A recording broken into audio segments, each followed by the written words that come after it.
Maka insya Allah di malam ini sebenarnya ya, di bulan ini kan masih bulan Rajab ini. Bulan Rajab ini di mana-mana kampung-kampung itu mengadakan Isra Mi'raj. Insya Allah nanti kita bagi beberapa yang belum mungkin hadir ya di pengajian-pengajian sebelumnya, nanti kita akan bahas sedikit hikmah dari diadakannya Isra Mi'raj. Tapi sebelumnya jemaah yang Allah muliakan ini nanti bertahu ya. Ada hadis dari Nabi, dari baginda Rasulullah Sallallahu Alaihi Wasallam yang mudah-mudahan nanti setelah kita mendengar dari hadis ini dapat menjadi pemicu untuk kita, karena ini bentar lagi masuklah kita di bulan suci Ramadan. Bentuk hadisnya begini: Yahfazillaha yahfazka, Yahfazillaha tajidu tujahaka, idza sa'alta fas'alillah wa idza sta'anta fasta'in billah. Ini hadis riwayat Imam At-Tirmidzi. Di hadis lain senada dengan hadis ini riwayat dari Imam Ahmad, dan begitu juga dari Imam Baihaqi, dan begitu juga dari Imam Daruqutni. Ini banyak yang riwayat hadisnya. Bentuk hadisnya, lafaz hadisnya: Ihfazillaha tajidu amamaka, Ihfazillaha tajidu amamaka. Ta'arraf ila Allahi fir rakhai ya'rifka fi syiddati. Satu-satu kita artikan hadis yang pertama dulu. Jagalah Allah, ihfazillaha yahfazka. Jagalah Allah, Allah akan menjagamu. Jadi kalau kita menjaga Allah, Allah akan menjaga kita. Nanti saya akan terangkan apa maksud kita menjaga Allah. Apa perlu dijaga Allah, kan begitu. Makanya kalau baca hadis sendirian bisa oleng, memang harus ada gurunya yang menerangkan. Lanjutan hadisnya: apabila engkau menjaga Allah, maka engkau akan mendapati Allah ada di depanmu. Itu makanya ini perlu ada guru menerangkannya. Kalau nggak gawat, oleh kawan dalam kelambu dipikirnya Allah di depan, dia teruskan begitu kan, makanya bisa oleh, bahaya. Idza sa'alta fas'alillah, kalau enggak berdoa memohon, mintanya sama Allah. Wa idza sta'anta fasta'in billah, butuh pertolongan minta sama Allah Subhanahu wa taala. Lanjutan hadis itu sebenarnya panjang. Di antara dari teks di hadis itu bunyinya, maknanya begini: bahkan jika orang satu kampung ingin melukaimu, membuat mudarat kepadamu, jika itu belum datang izin dari Allah, belum takdir dari Allah, maka satu kampung itu tidak akan mampu untuk melukaimu. Satu gorisan pun tidak akan kena ke badanmu. Kira-kira gitulah. Itulah enaknya kalau kita sudah dijaga Allah Subhanahu wa taala. Kita sambung lagi hadis, kita lanjutkan hadis berikutnya, hadis yang keduanya. Ihfazillaha tajidu amamaka. Jagalah Allah, maka kamu akan mendapati Allah ada di depanmu. Ta'arraf ilallahi fir rakhai ya'rifka fi syiddati. Kenalilah Allah di saat engkau senang. Perhatikan, kenalilah Allah di saat engkau senang, maka Allah akan mengenalimu di saat engkau susah. Ini dalam ini maknanya ya, hadis kedua ini. Maka jemaah yang Allah muliakan, untuk bayan atau penjelasan di hadis pertama, apa maksud Ustaz? Maksudnya itu apa? Jagalah Allah, maka Allah akan menjaga kita. Maksudnya itu, jagalah apa yang sudah Allah perintahkan kepada kita. Sholat 5 waktunya. Ini diantara yang dijaga ya. Saya sebutkan 5 ini. Sholat 5 waktunya itu dijaga, karena itu diperintahkan. Yang kedua, bulan puasa. Yang ketiga, zakat yang wajib-wajibnya ini. Yang keempat, jaga yang di atas sama yang di perut, akal. Ini kalau bahasa orang kampung, di otak dijaga, perut dijaga. Utak yang dijaga cuman Ustaz, jangan yang berpikir yang tak elok, yang busuk terus kepada tetangga. Itu bahaya itu. Apalagi kalau kita ini abang beradik, hati-hati, karena ingatlah bagaimana kita waktu kocik makan sepiring sama adik abang kita. Kalaupun mau berebut harta warisan tadi, yang elok-elok saja pikiran, jangan sampai membuat mudarat sama abang kandung, adik kandung kita. Itu elokkan akal, elokkan pula perut. Maksudnya perut ini tadi jangan masuk yang haram ke dalam perut. 4.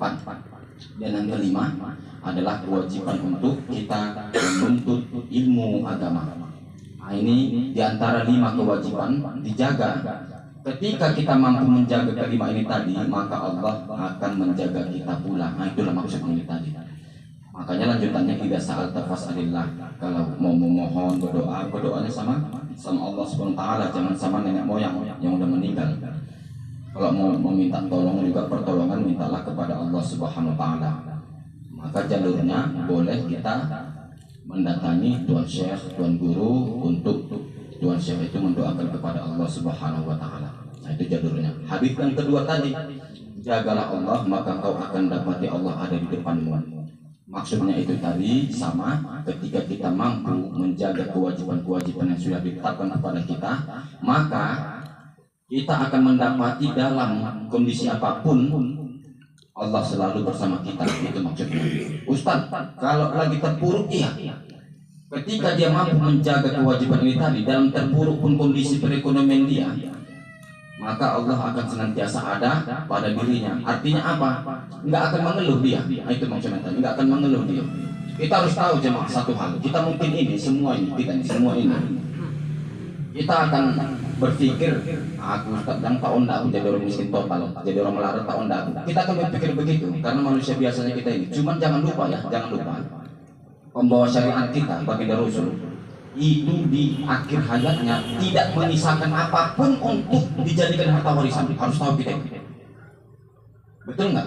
Sampai rumahnya pun yang saat ini sekarang hidup kita ini, rumahnya itu udah jadi masjid itu. Itulah Masjid Nabawi. Nah, itu harus tahu kita itu. Baginda Rasul itu hidup miskin. Ustaz, tapi waktu menikah sama Sayyidah Khadijah, iya yang kaya itu bukan baginda Rasul. Nah, ini harus tahu juga kita, Sayyidah Khadijah yang kaya. Makanya Sayyidah Khadijah itu menginfakkan, mensedekahkan hartanya di jalan Allah habis ludes untuk keperluan dakwah Islam ini tadi, penyebaran agama Allah ini tadi. Baginda Rasul hidupnya miskin jemaah. Jadi supaya nggak lupa aja kita maksudnya gitu, nggak apa-apa, nggak haram mencari harta itu kan nggak haram sih. Jadi orang kaya haram saja enggak. Cuman kita jangan lupa, jangan lupa pembawa syariat ini pun ternyata dalam akhir hidupnya pun memang hidup dalam kemiskinan. Artinya begini, setelah kita tahu itu, tak ada keluhan-keluhan yang dalam di dalam hati kita, kalaupun awak memang pas-pasan hidup. Nah, kira-kira gitu jemaah, supaya lebih enak kita menjalani ibadah ini. Nah, poin pentingnya di situ. Selanjutnya, kenalilah Allah di saat engkau senang. Nah, ini kenalilah Allah di saat engkau senang. Saya sedikit ingin berkisah dari hidup saya ya, apa yang sudah saya alami jemaah ya, tentang masalah mengenali Allah di saat kita senang. Tadi saya khotib di kampung saya, ini saya sampaikan di depan orang itu pun saya sampaikan. Malam Jumat, wirid pun saya sampaikan, 2 kali saya sampaikan di kampung saya. Saya bilang begini, ternyata kita diperintahkan mengenali Allah itu di saat kita senang. Maka nanti di saat kita susah, ada problem, Allah akan mengenali kita. Maksudnya bisa jalan keluar itu ada, itu maksudnya. Kebalikannya memang ya itulah yang kita buat, memang pas lagi dalam hura-hura senang lupa kita, ya kan? Pas lagi pesta kita pesta ini berlewatan jam sholat, entah apa saja alasan, wah daging habis, bosan daging, lewat sholat, begitu ada tamu jauh lewat sholat. Satu yang kedua mau jalan-jalan kemana? Ke Ponor, ayo berangkat jam 12:10 belum masuk zuhur, berangkat apa tuh sampai ke Ponor, sampai keliling-keliling lewat zuhur, sampai ke sana sibuk segala macam pula kan, namanya pula senang-senang jalan-jalan, sampai asar pun lewat menuju maghrib. Nah, itulah tadi maksudnya. Dalam hal kita senang-senang itu sering lupa itu kewajiban tadi, sering kita lupa kepada Allah Subhanahu wa taala. Kenapa tadi saya awali, saya bilangkan saya mau berkisah. Jadi seperti yang saya sebutkan jemaah sebelumnya, guru dihadirkan untuk diikuti. Saya jemaah boleh tanya, mama saya masih hidup, keluarga saya boleh tanya itu. Kalaupun saya diajak jalan-jalan sama keluarga saya, sama oma saya, sama ayah, semisalnya saya belum melaksanakan sholat di waktu jamnya ini tadi, di waktunya tadi belum selesai, udah siaplah mobil itu, udah dihidupkan mesin, jadi semua udah pada naik, ayah dan naik, oma dan naik, istri dan naik, semua anak-anak dan naik. Misalnya berangkatnya jam 5 sore, ketepatan waktu saya tadi pulang dari pesantren, nggak sempat saya asar, maka saya sampai di rumah berniat baru mengerjakan sholat asar, kan begitu. Itu saya tidak akan buru-buru naik ke mobil sebelum saya mengerjakan sholat asar. Nah, sampai sebegitunya lah, karena tadi Memang itu perintahnya kan begitu. Apa pula gara-gara tidak jalan-jalan hura-hura terus tinggal sholat itu? Ini jujur jemaah, jujur dalam hati saya begini. Kalau itu saya langgar tadinya maksudnya tak sholat terus awak ikut jalan-jalan sampaikan ke tujuan, sekalipun indahnya air terjun itu kayak neraka setem itu, kira-kira begitu lah, kayak kuburan mas setem itu, air terjun tadi indah tadi, nah, itu pula nggak ada enaknya, kira-kira gitu loh. Ini apa yang mau dituju di sini? Kok sampai aku ninggalkan sholat? Kira-kira gitulah jemaah maksudnya ini tadi. Nah, makanya guru dihadirkan untuk diikuti. Maka saya mintakan untuk kita semua, ya, ambillah hal-hal baik ya yang ada kita dapatkan dari orang yang memberikan ilmu kepada kita supaya kita terjalur ya, jalurnya itu jelas, ikatan kita itu ada kan. Yang kedua juga di saat pesta. Nah, itu pun sering sih memang saya perhatikan juga seperti itu. Maka akan terasa hampa, terasa tidak berarti pesta itu, musik itu tadi ketika kita meninggalkan sholat dengan sengaja itu diingat jemaah. Karena tadi cukup jelas baginda Rasul mengatakan, ingatlah Allah di saat engkau senang, baru panen awal. Ingat Allah, bukan pas saat tadi terlilit utang banyak baru ingat, berdoa siang malam. Pas lagi tadi banyak uang kita nggak ingat.